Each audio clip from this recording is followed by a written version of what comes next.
Chapter 28. Diverging Roads. What happened here? Caleb said, once his three companions had emerged from their hiding places and sheathed their weapons. We were attacked out of nowhere, Alastra explained. By the tall craven who visited us last night. Caleb, Layla and Damon all looked around astonished, and Alastra continued. We were lucky to escape. But unfortunately, he wasn't. She gestured with her head behind her to where Cliff's body rested in the corner, and everyone crowded into the room to see. Cliff had grown paler, and the blood on his stomach was staining through the sheets. Layla covered her mouth and gasped. Caleb shook his head. We found him like this, Anselm said. He was here for some reason when the man came back demanding Rembrandt. It seems Cliff refused to say anything and tried to fend him off, but Caleb walked to where his broadsword was still lying next to Cliff's body and picked it up in silence. Damon came behind him with his stern expression of deep thought, and looked down at the boy. The poor lad. I hired him once I got to Shorewell, and gave him more coin than he could ever know what to do with to help me. I found him at the port and chose him because he had no family. He could have had a good life after all of this. It should not have been this way. He tapped his forehead twice and cupped his mouth, and everyone did the same.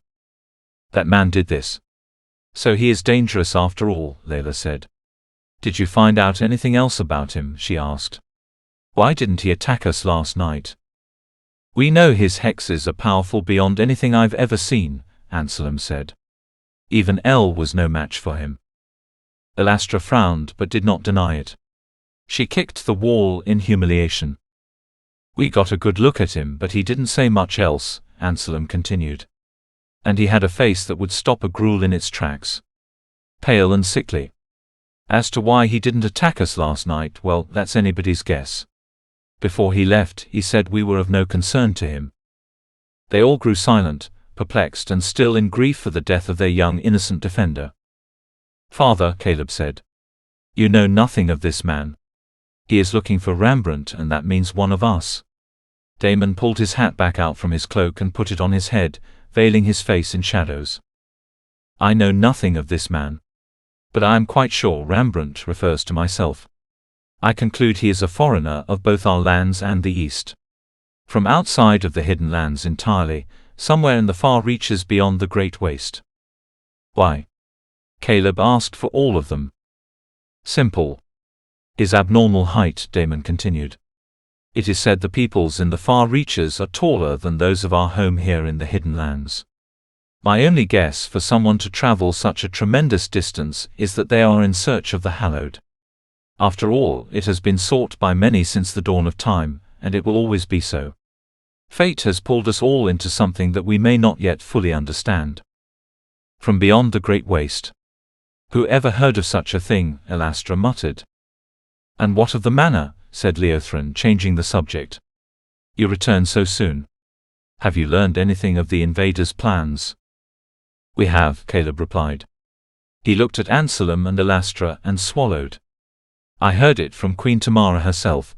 Tomorrow Talgarth begins their march out of Manon toward Faldesia. They plan to lay siege to your hometown, the city of Paladar, with all of the strength that arrived from the Estelans this morning. Anselm's face went blank and he looked at the floor. I had a feeling you would say that, he said. First Grimhall in Solosia, then Avondale, and now Faldesia. If they are not stopped, the invaders will take the whole of the Westerlands. Then all is lost. Alastra was staring into space. When she noticed Caleb watching her with a concerned look, she quickly put on an expression that said she couldn't care less where the invaders went. He could not remember all of the details now, but knew her feelings toward home were a complicated matter, as were her brothers. We have to do something, Layla said. We have to warn Paladar. Of course we do, Alastra said. Her emotions were brewing but were indiscernible. And won't Manon do something about this? They wouldn't very well let the invaders march right through their country to slaughter a neighboring kingdom. Perhaps not, Damon said. But as of now, they have entered into a treaty of peace, and by staying their hand, the blood of their own people are preserved. We can only hope that they will take action, but we cannot rely upon it. Both the king and the high sage of Manon have been so complacent the past few years, that I would even question their loyalty to Avondale. I agree, Caleb echoed with firm resolve. And the capital on Manon's fingers is very far from here.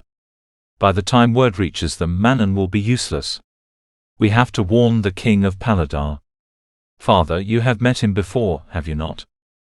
I have, he replied. But I will not be going with you. You're not coming? But you said that tomorrow the Queen is returning to Talgarth, Damon said. I will be aboard one of those vessels and travel there myself.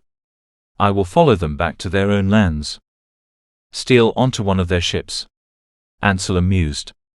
And have them bring you right into the eye of the storm. That's madness. The eye of the storm is where it is most calm, Damon replied, his stony face set. If Faldesia can survive the onslaught of Talgarth, then the stage for the enemy's next battle will most likely be on their own soil while they secure their territory. Talgarth will have to return and regroup, and I will be ready to strike while they are weak. My people have been fighting Talgarth for many, many years, Leothran said. But our clans are divided, and we are losing strength each passing day. Any assistance we could receive would be needed. Are you going back with Damon then? Anselm asked with a trace of disappointment in his voice. To help unite your people? She felt the patch over her eye and shook her head. No. My debt has not yet been repaid. I go with you all to stop the invaders here first. I will make them pay for what they have done to me and my kin this long time. I will help defend your home, Anselm. Then we must act now. Every moment we delay, their advantage grows, Caleb said. We have to leave tonight. If we ride hard, we could reach Paladar in a week and a half. That would put us only days ahead of the enemy, Layla said. Is that enough time for Paladar to prepare to defend against an all-out attack? What choice do we have? Elastra asked. There is the Jordan Pass, Anselm suggested half-heartedly. He thought it through as he spoke aloud. That's only a few days' journey from here back into Avondale, and cuts north right through the Titan Mountains. It would put us a few extra days ahead. That is, of course, if we get through alive. All of them seemed to be considering the possibility, but looked doubtful. Leothran was the only exception. Being almost completely unfamiliar to the Westerlands, she simply stood with a pensive look in her eye, as if searching the unknown land in her mind. At last Caleb shook his head. A valid point, Ansel, but we cannot afford the risk. That pass was closed for a reason. There are too many ghouls and bandits, and the old road itself has crumbled and is no longer accessible. If we were to take the time to investigate and found it impassable, all would be lost. There was more silence in the room as everyone thought. Caleb tried with all his might to think of any other route that could take them to Faldesia, but he knew of none. He started to reconsider the Jordan Pass, but Leothran's vigorous voice broke his thoughts. There is one other option, she said. They all looked up and met her eye. I can take us there if you show me the way. It took Caleb a moment to realize what she was implying. You mean fly there? He asked at length. But the effects of the Seer Tarn, Anselm said. When we left Tritus, you spoke of the strength maintaining your dragon form requires. Third-degree hexes that alter the ways of nature like the one in the Seer Tarn could be very unstable. How can you be sure you'd be safe? I cannot be sure, she responded. But we could travel over the top of the Titan Mountains, and could make the week-and-a-half journey in a single day. It may be a risk, as I do not know exactly what the Seer Tarn has done to me. I can still feel the presence of its curse inside of me, though perhaps it is weaker now than when I was first freed from it. It would be folly to put you in that kind of danger, Layla said. We don't want to gamble with your life. Anselm was nodding emphatically. Indeed, agreed Caleb. Although if it were possible, it would not only enable Paladar to prepare for battle, but give them ample time to send for help as well. Leothran, he said, turning to face her. Do not feel like you are obligated to us to do this. You have done much for us already, and we would not want it to result in any harm to you. But it is your choice. Leothran thought for a moment, but it didn't take long for her to shake her head. If it will help to crush Talgarth, then it is a worthy cause, she replied. The familiar sadness stole across her face and diminished her powerful presence.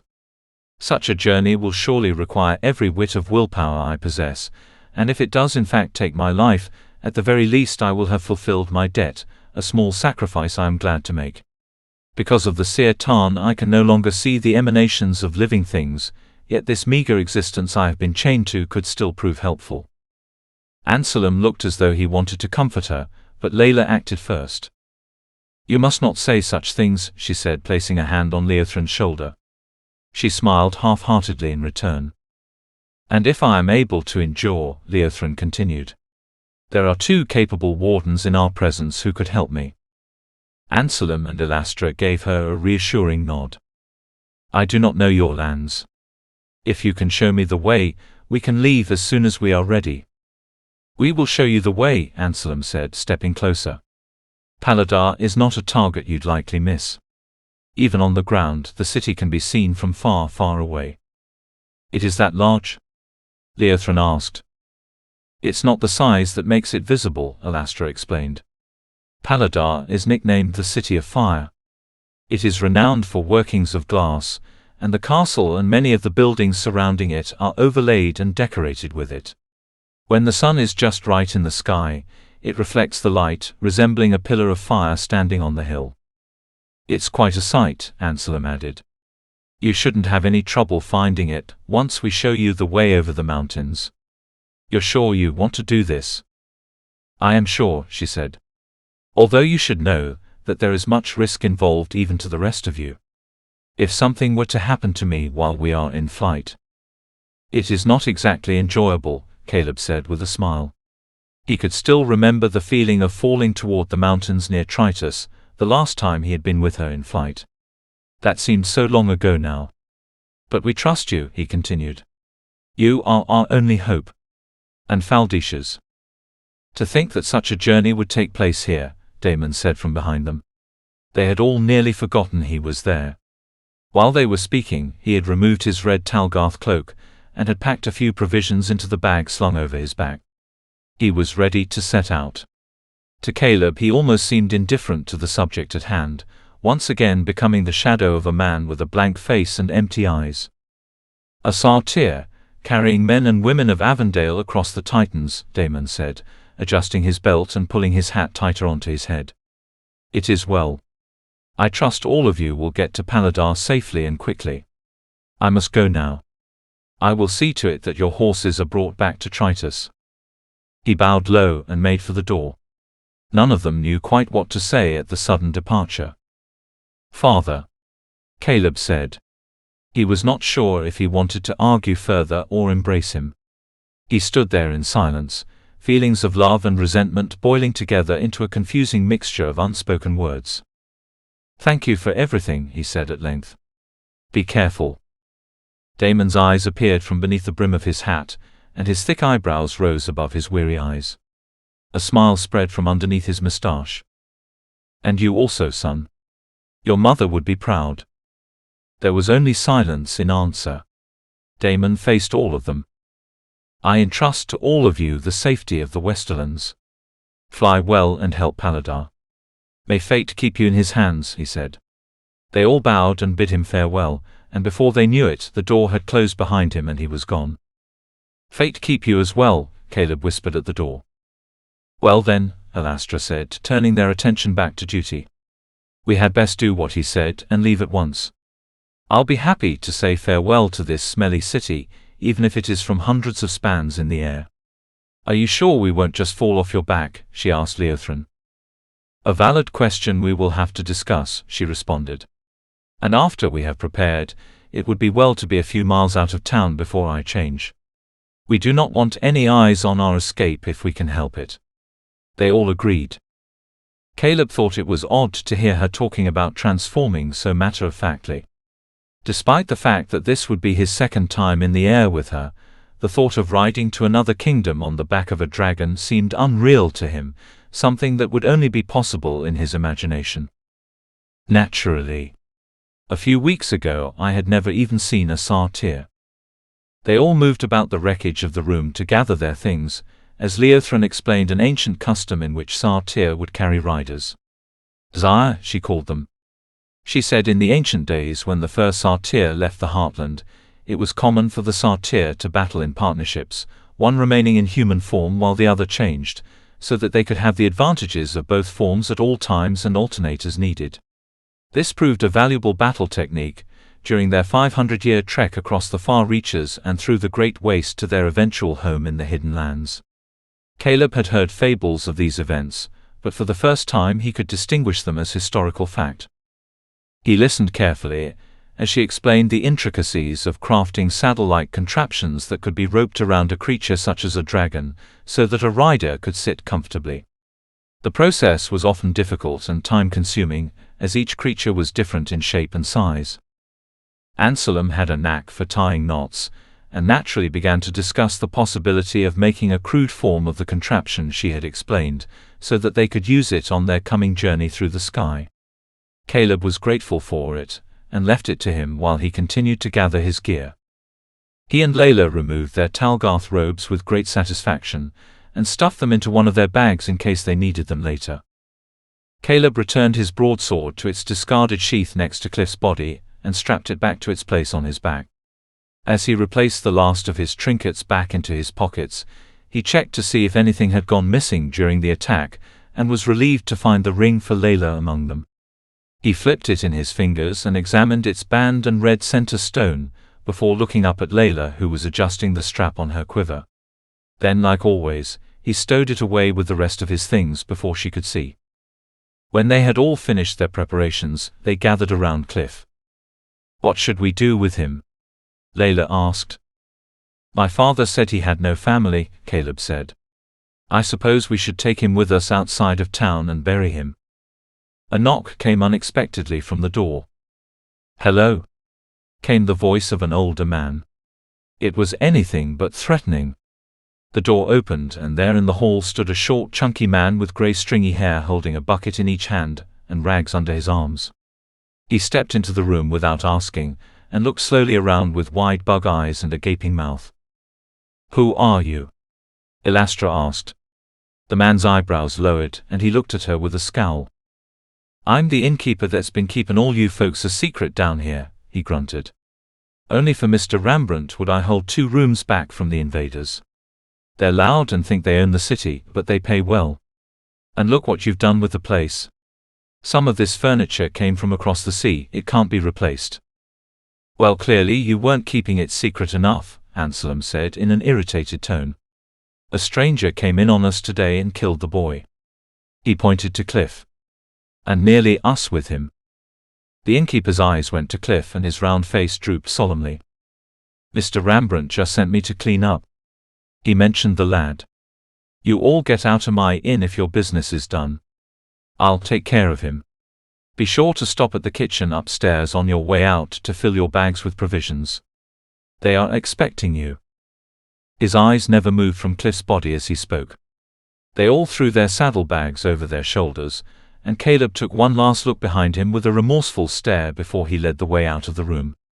His comrades were wearing their travel cloaks and were ready to set out, Layla with her recurved bow and quiver of arrows, Leothran with her twin swords, Anselm with his satchel, and Elastra with her smaller bags. They already looked weary, and he could see a layer of concern behind their faces. With Cliff's death and the sudden danger that Anselm, Elastra, and Leothran had been through, he feared more than ever for the lives of his friends. With his father now suddenly gone too, he noticed a hole in his confidence to protect his comrades. They did as the innkeeper had instructed, and filled their bags with food that the women in the kitchen had prepared for them at his father's command. He knew his father was famous, at least in Avondale, but just how he had so much influence over so many people even here across the borders in Manon was beyond him. Perhaps it was the power of the hallowed, he thought. He led their party out of the Anchor and into the streets of Shorewell once more, and in silence, they headed northward toward the wall in attempt to find one of the cattle gates they had entered. Talgarth soldiers and Gruels still roamed the streets, although most of them now seemed too busy to be eating and drinking or taking advantage of city folk.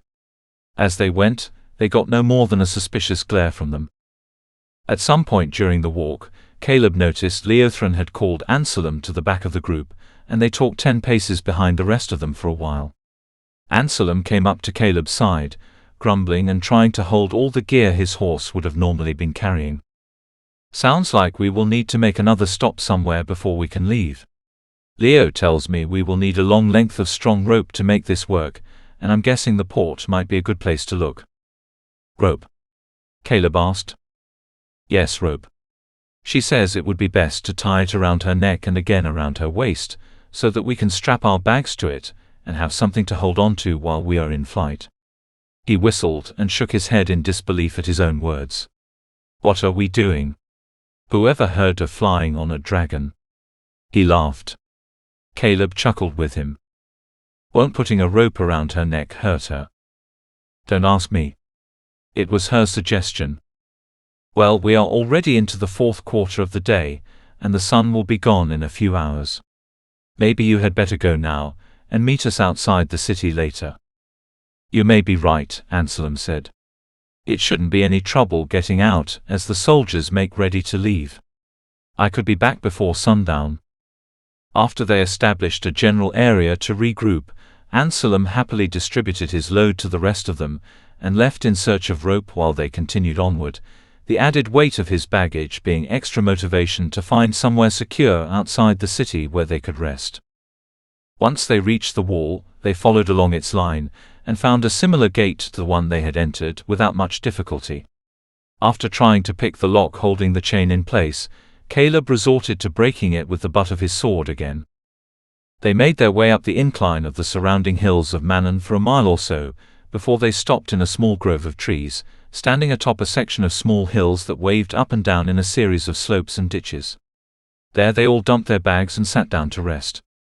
Caleb kept watch while they waited for Anselm to appear, and when he finally did, the sun was sinking quickly behind the horizon.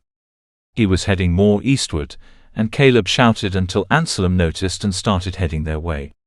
He had an enormous bundle of thick rope curled all around him, running from his shoulder to his waist and around his neck with the rest dragging behind, making him look more like a moving haystack than a man. As he drew closer, Caleb could see he was struggling greatly under the weight, and could not help but laugh to himself as he went to help his friend. Bearing some of the weight, he led him back to their location. When they arrived, Anselm threw the rope down triumphantly as if it were a great beast he had slain, and dropped to the ground beside it. "Curse the man who decided rope should be so heavy," he said, rubbing his shoulders and gasping for breath. "Fate destroy me if I ever have to do that again." They decided that despite their best efforts to get a move on, the light of day would be necessary to successfully navigate in safety to Paladar, and they all determined to set out at first light. They built a fire just big enough for cooking, and after a quick meal fell asleep to the sound of Anselm playing his long pipe. The tune was called The Cloud Walk. It had a romantic sound to it, uncharacteristic of Anselm's normal tunes, but perhaps the sky was on his mind with their coming expedition. When morning came, Caleb was last to awaken. He opened his eyes to see Anselm sitting on the ground 30 paces away, wrestling with a knot in the thick rope he had brought from the city. It fell into his lap and from there wound in a circle around him and trailed through the camp. Tight, thick knots had been fixed through most of the length about every 3 paces, and from what he could tell he was nearing the end of the process. Anselm noticed him watching, but his focus went back to the rope almost immediately. "Ah, good. I was just about to wake you." Caleb sat up and saw that they were alone. "Where are the others?" he asked. "Over the ridge there," Anselm said, without taking his hands from his work and pointing with his head. "All of our gear but your blankets are packed and ready for loading." He pulled on the last knot and rubbed his hands on his robes. "Let's go and tell them that this is ready." Caleb stood and looped his dueling sword to his belt before he followed Anselm to the ridge, rubbing his eyes as he went. They climbed and descended a handful of small slopes, before he spotted them all standing together in a huddle. A crude map lay before them in the grass made with stones, sticks and leaves, and Alastra was drilling Leothran on the layout of the kingdom of Faldesia. "You've been going on all morning with this, Anselm said. "I think Leo understands by now." Leothran turned and nodded to him. "Yes. I think there will be no problems. I will land as close to this city of fire as I am able without drawing attention, and we can walk the remainder of the distance from there if we must. And remember, Layla said, if you feel the effects of the seer tarn, anything odd at all, find a safe place to land and do it quickly. I understand, she replied. But if we do not at least cross this mountain range, it will all be for naught. Do not worry for me. How can we not worry? Anselm said, dropping the rope into the grass. You are afflicted by a powerful and unstable hex. A worried look crept onto his face, and he glanced down at the rope, doubtful. Leothran, I'm not so sure about this. What if? No, she said sternly. We must do this. I would be ashamed to place thousands of lives beneath the value of my own. Do not worry for me, Anselm. Anselm took a deep breath. Well, the rope is ready, he said, rubbing his sore hands and shaking his head. Very well, said Leothran. After I change, we must leave as quickly as possible. Many things change within as well as without when I take an alternate shape, and I will not be able to speak. If there is anything else, we should discuss it now. They all looked at each other, and after a moment of silence, she nodded. Right, Layla said. The two of you clear out while she gets ready. Caleb had been so preoccupied with the thought of seeing a satyr change shape that until now, it had not occurred to him that transforming would require her to remove her clothing. It took Anselm equally long to realize what was being implied, and the two of them shuffled awkwardly away, while Leothran unclasped her weapons from her hip and handed them over to Alastra. Once the women had disappeared from view, Caleb and Anselm sat down on the ridge and waited in silence, not sure what to expect or how they would know when the change was completed. It was only minutes, however, until they heard the gasps of wonder from Alastra and Layla, and the loud sound of cracking branches. The two of them scrambled back up the ridge, and watched in wonder as the last of the transformation took place. Layla and Alastra had moved to the base of the ridge, and were looking up in awe as Leothran's shape grew larger and larger. It all occurred so quickly, that Caleb found it hard to take in just how it happened. As her size increased, her shape contorted and the color of her skin darkened. Her hair disappeared, but he wasn't sure if it shrunk inward or if it was simply overwhelmed by the increasing mass of her body. She went down onto four legs and sudden shapes jutted out here and there to give birth to wings. Just as quickly as it had begun, the change was finished, and before them stood a magnificent creature. Her large head had fin-like appendages and horns shooting from the back, and it turned to look down on them with one great eye that swirled with a burning yellow, shining bright as the early morning light bounced off of it. Caleb's mind raced. Memories of his city under attack and burning in the night came flooding into his thoughts. He knew that this was Leothran, a friend that had proved the utmost qualities of loyalty and friendship, but the dragon that stood before him was so grand and terrible, he had to force himself to keep it in the front of his mind. The first and only time he and Layla had seen her like this was at night before the castle wall, and now the dawn revealed much more detail than he remembered. Overall, she looked like a beast more than a serpent. Tail and all, she was in length perhaps 60 spans and stood 3 times as high as a man on horseback. Her head was long and pointed at the front, ending in a sharp beak-like maw with razor teeth jutting over the lip in a few places. Her legs were thick and powerful, and she was covered from snout to tail in dark red scales that sparkled like polished glass in the rays of sun that reached her through the trees. She was an amazing creature to behold, and they all gaped as her giant wingspan rose up from her sides and into the air, stretching and then gently flapping back in place, shifting the air around them in a gentle gale. Caleb felt a pang of regret and shame as he saw the empty socket where her left eye had been. He felt as if he had ruined an ancient piece of art, with no way to repair the damage that had been done. When he could at last take his eyes away from Leothran, he remembered that Anselm and his sister had never seen a dragon before, and watched their dumbfounded expressions with amusement. Layla was the first to step forward and place a hand on Leothran's mighty leg. "Has there ever been anything so beautiful?" she uttered as she rested her head against her. The dragon's eye closed and her head lowered. She could not smile, but Caleb somehow felt that she was. One by one they moved toward her, and she lowered down onto her belly to allow them to climb on. Her head moved in a quick motion toward the ridge, and Anselm understood. "Yes." "The rope," he stuttered, still dazed. He walked backwards so as to look at her as long as possible. He dragged the rope behind him with one hand and carrying Caleb's blankets in the other. In his awe, he had forgotten all about them. It took them a good hour to prepare. Anselm tied the rope around Leothrin's neck in the spot she had instructed, and with the help of the others, laid it down her back until he tied it again under her body. The knots he had been working on all morning ran along her back, and sat in perfect positions for the riders to hold on to, while also supplying a secure place for them to tie their bags at her sides. Compared to the size of her body, their gear looked like apples tied to the side of a ship. Through motions with her head and tail, Leothrin urged them all the while to hurry, and at last they all scrambled onto her back. Anselm took the frontmost position close to her neck, and Caleb helped hoist Layla and Alastra up behind him before he climbed on and took up the rear. All of them tied their cloaks as tightly as they could to block out the cold wind that was sure to oppress them, and clenched the rope tightly in anticipation, hearts beating fast as a moment neared that they never dreamed could be a reality. Anselm looked back at them all in one last check and then turned to the front. "Are you feeling all right?" he asked. An energetic movement of the dragon's head told him she was as ready as she could be.